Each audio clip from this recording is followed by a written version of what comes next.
He wasn't supposed to speak. He wasn't supposed to move. But when Donald Trump leaned across the king's private desk and said the words, "You work for me," the chamber didn't gasp. It locked. A single royal guard raised his hand. And within seconds, every exit sealed, every rifle shifted, and the doors closed behind Trump with the weight of centuries. What happened next hasn't been seen inside Buckingham Palace in over 100 years. And when the guard finally spoke, his words didn't just silence the room. They ended the audience. Watch to the end, because the king's reaction, it wasn't emotional, it was procedural, and that's what makes it devastating. Before we begin, tap like, subscribe, and turn on the bell, so you never miss a story the world was never supposed to hear. The king's private audience chamber was not a room designed for drama. It was designed for finality. Hidden deep within Buckingham Palace, beyond the corridors tourists never saw, and cameras were never allowed to follow, the chamber existed outside public ritual. It was sealed by tradition, rather than locks, its purpose narrowly defined and rarely invoked. Audiences here were unrecorded. Nothing spoken inside these walls appeared on schedules, transcripts, or press briefings.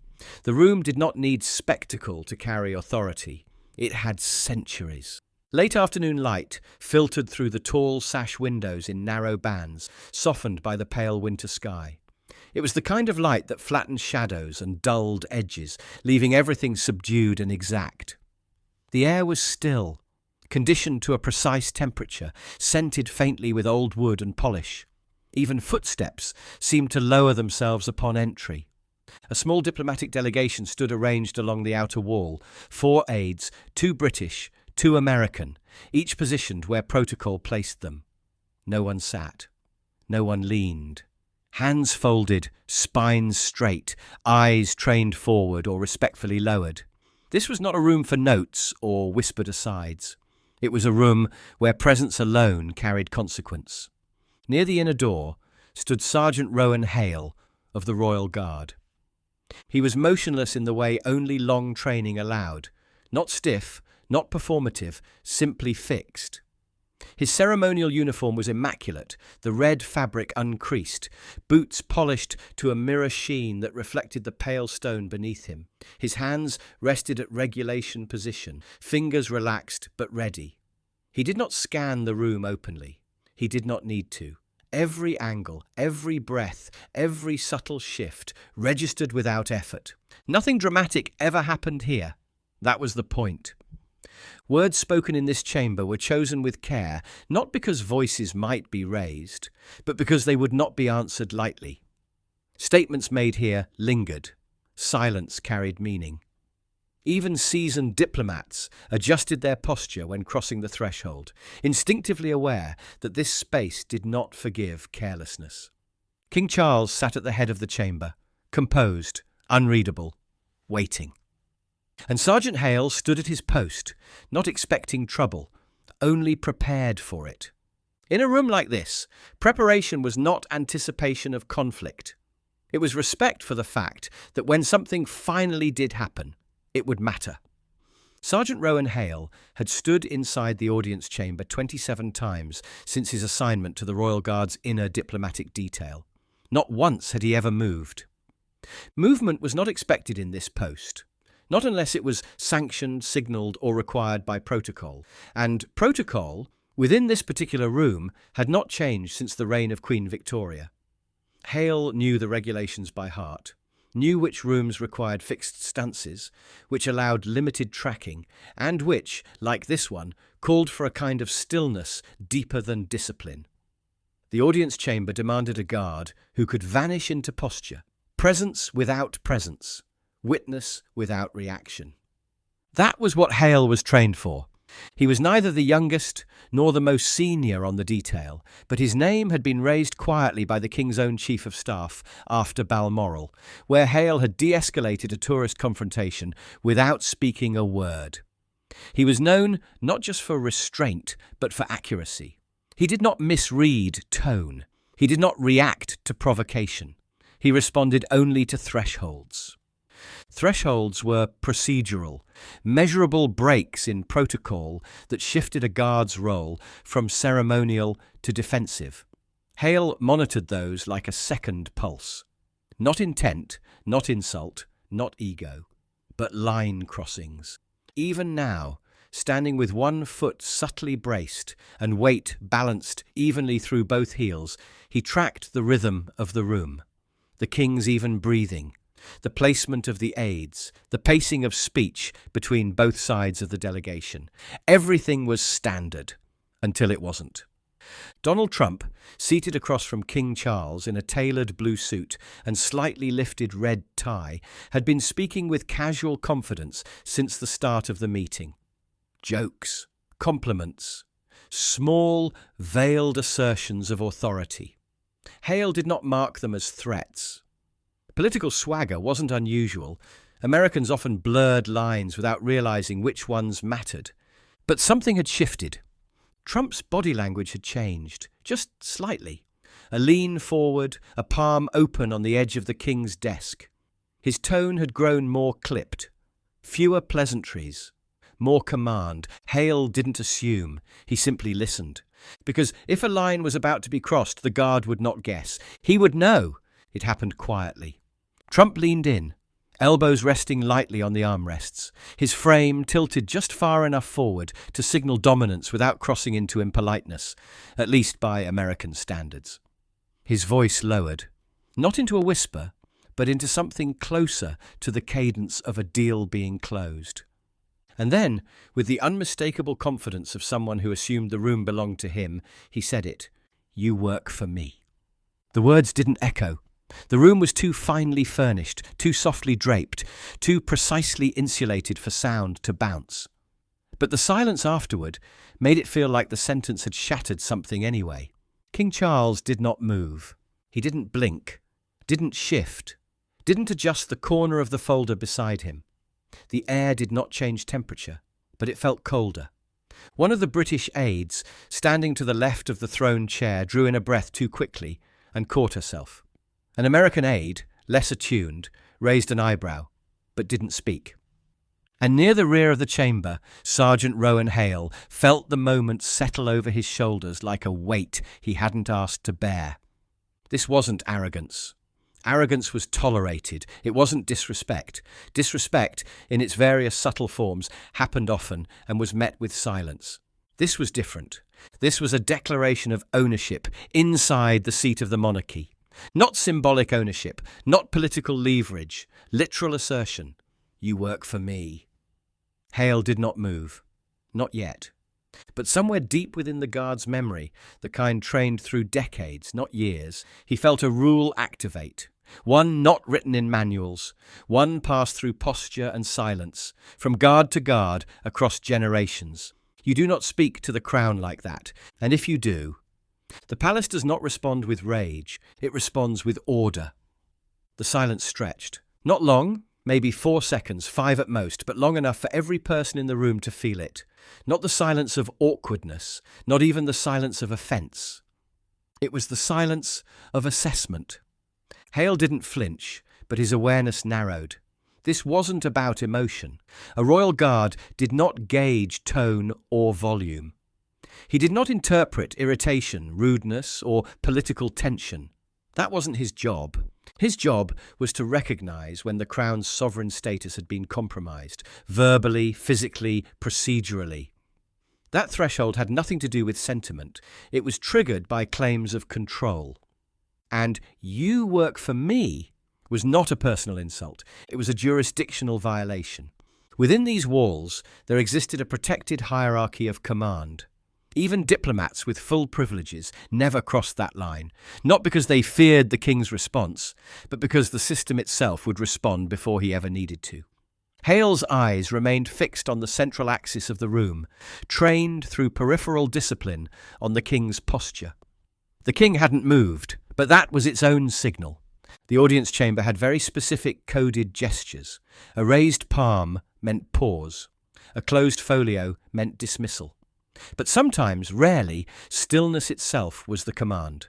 Because when the king did nothing and held it, That meant the guard was free to act. The space behind Trump remained perfectly quiet. The aides hadn't shifted. The air hadn't stirred. The doors remained open, but no one would dare enter without summons. Trump smiled faintly. He thought the silence was submission, thought he'd won a rhetorical point.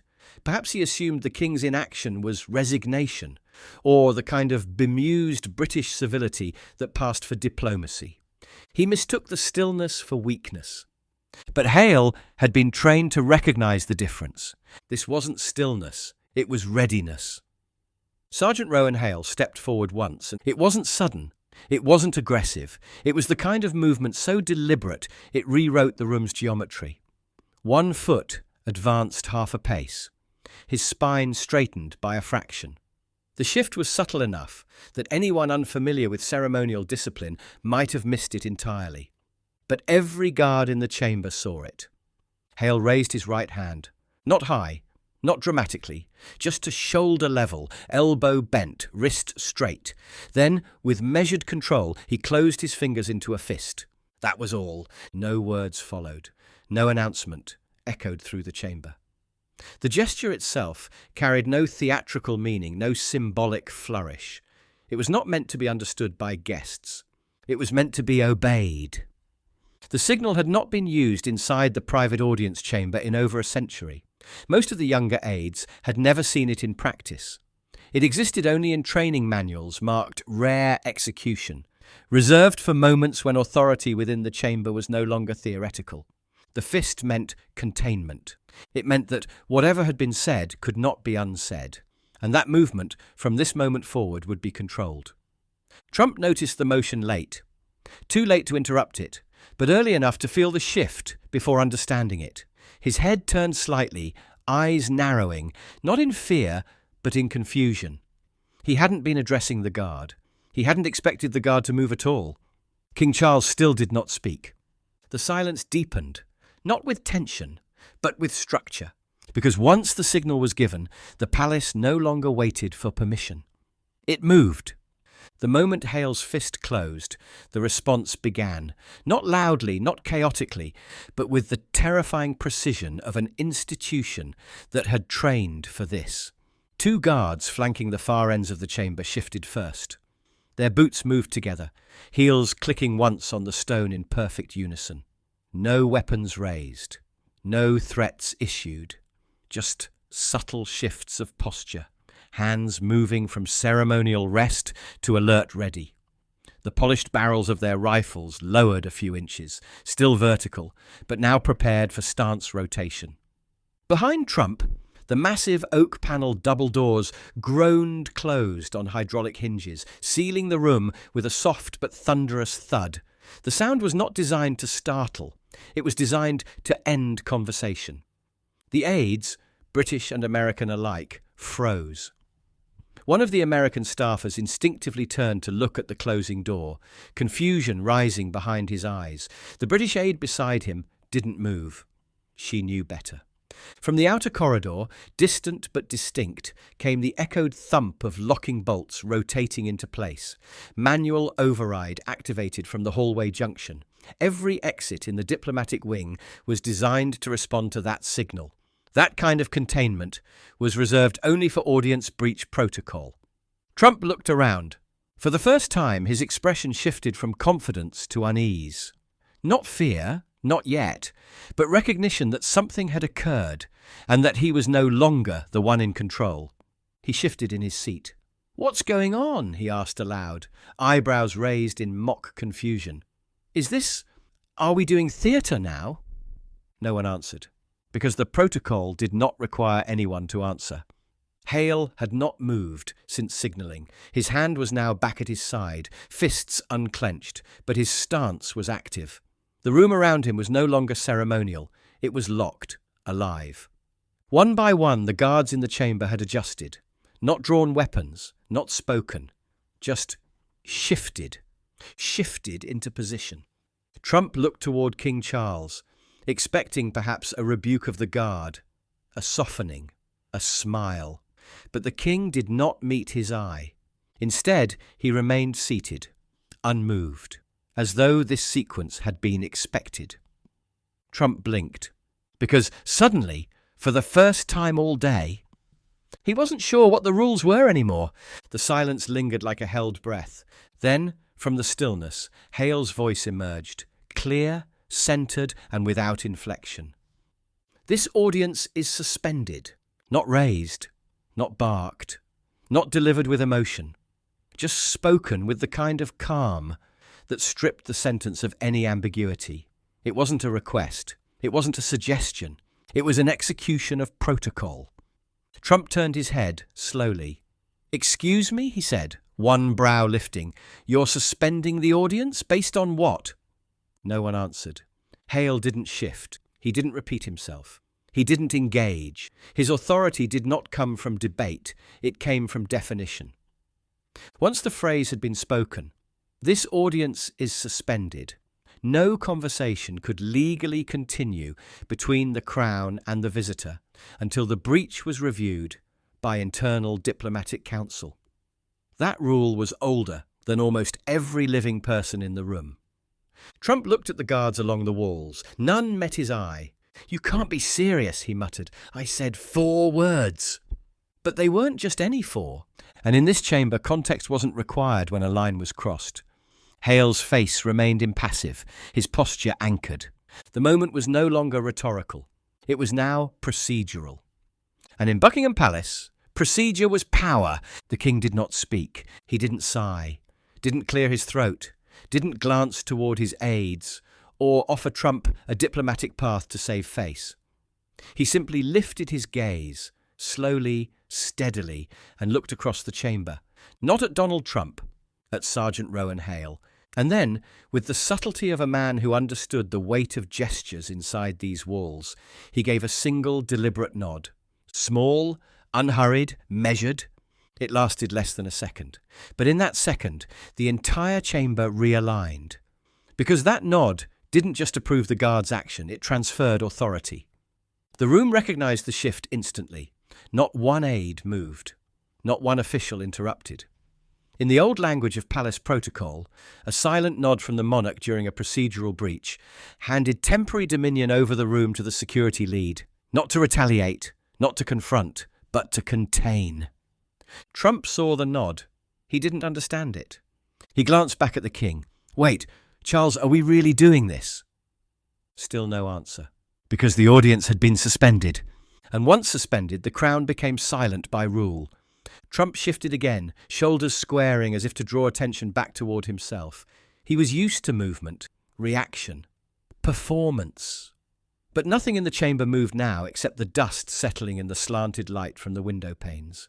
King Charles remained still. Rowan Hale remained still. Even the air felt sealed. That was the point. This wasn't about punishment. It wasn't about drama. It was about institutional clarity, that no matter who you were, how loud your name rang across oceans, or how many titles sat behind your name, you did not enter this room and try to command the Crown. Not in here, not ever. The stillness pressed inward like stone.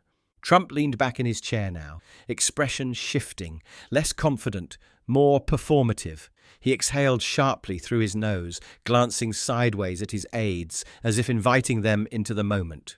"Well," he said with a light laugh, "that's one hell of a dramatic reaction, isn't it?" No one responded. He glanced toward the chamber doors, sealed, then toward the guards, motionless, watching, anchored to posture. "You do know I fund half the defense partnerships that protect this place, right?" Trump asked, voice a shade louder now. "I mean, I could call Washington and have a whole different kind of conversation." Still nothing. His tone sharpened. "I said what I said to make a point, that the Crown is supported by allies, strong allies, and that includes me.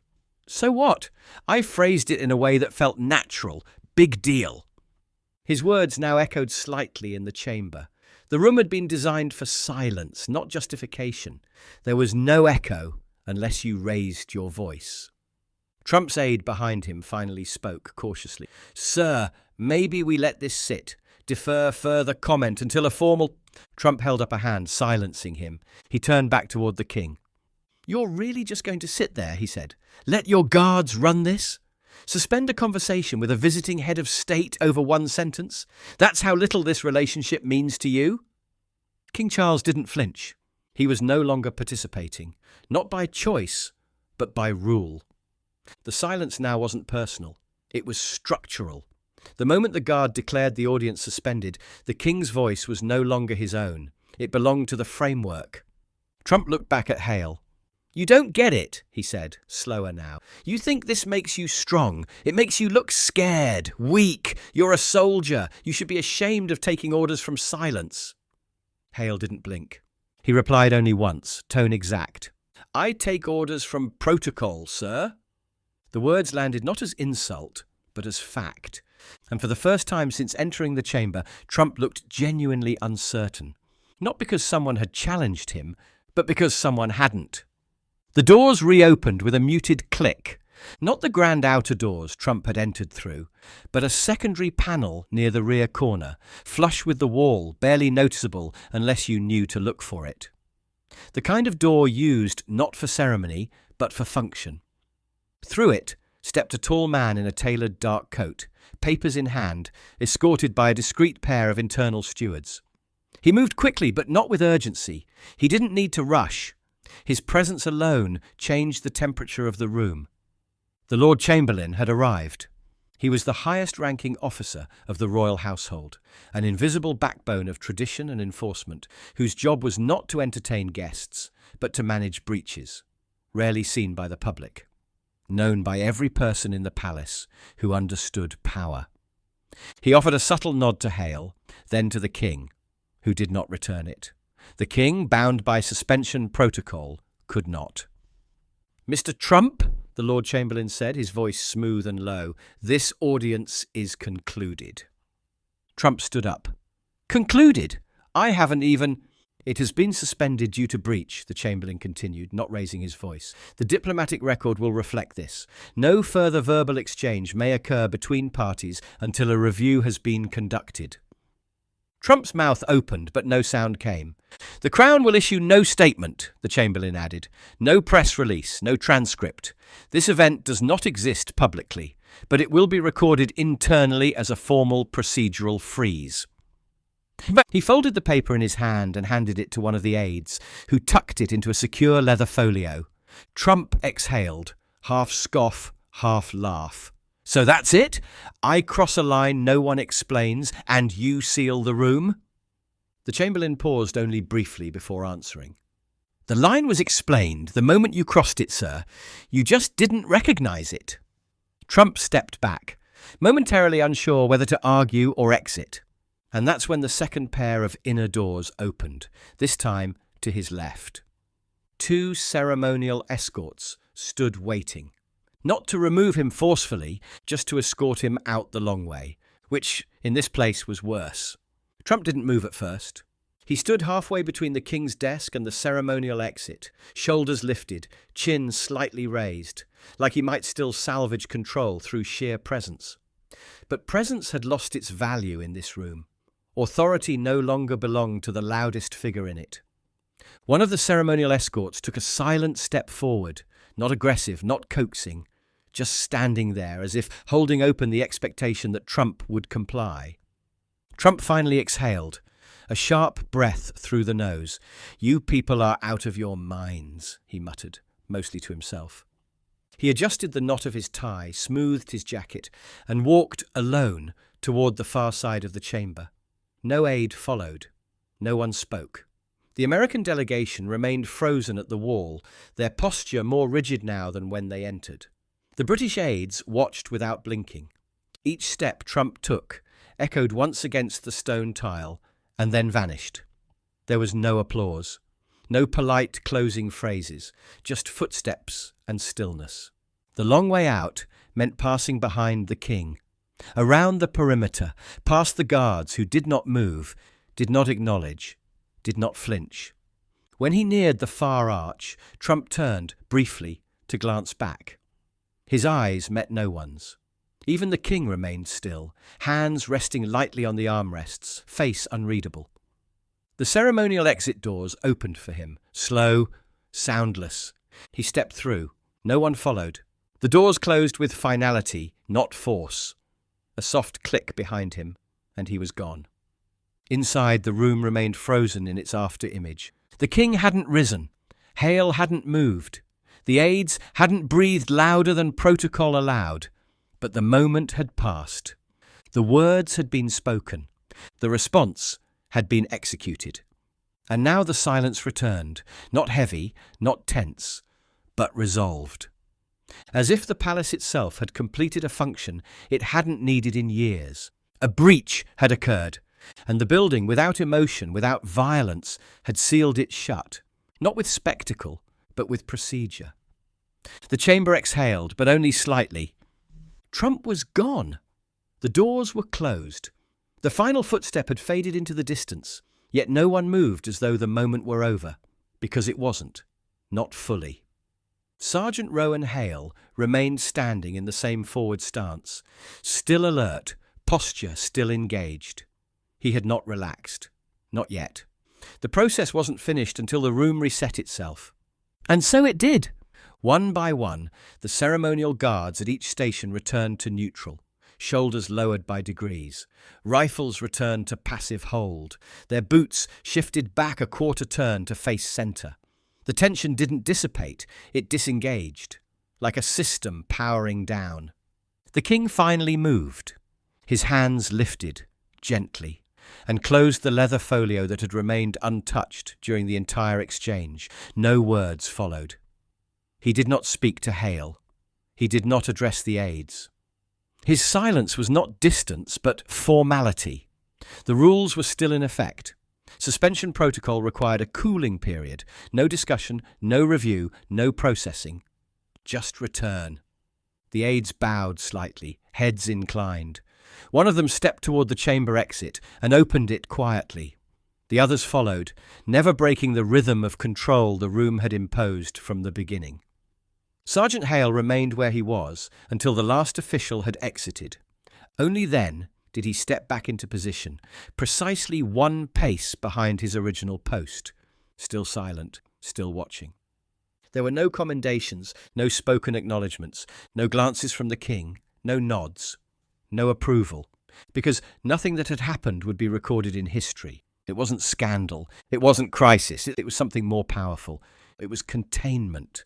And in this room, containment was the point. Sergeant Rowan Hale remained at his post long after the chamber had emptied.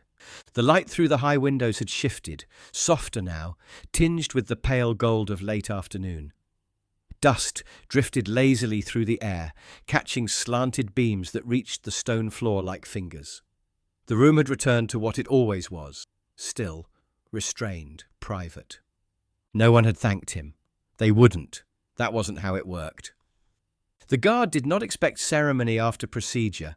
There was no applause for upholding a line that others forgot existed. Only the quiet knowledge that it had been upheld, preserved. He had moved exactly once. He had spoken exactly once, and that was enough to stop a room built on centuries of power. Hale's eyes did not drift to the king, who now sat in solitary quiet near the window, nor to the sealed doors through which Trump had exited.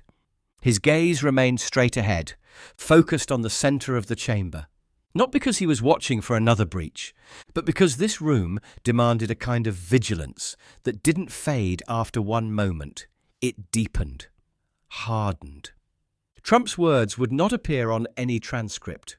There would be no mention in the papers, no leak, no statement, no scandal.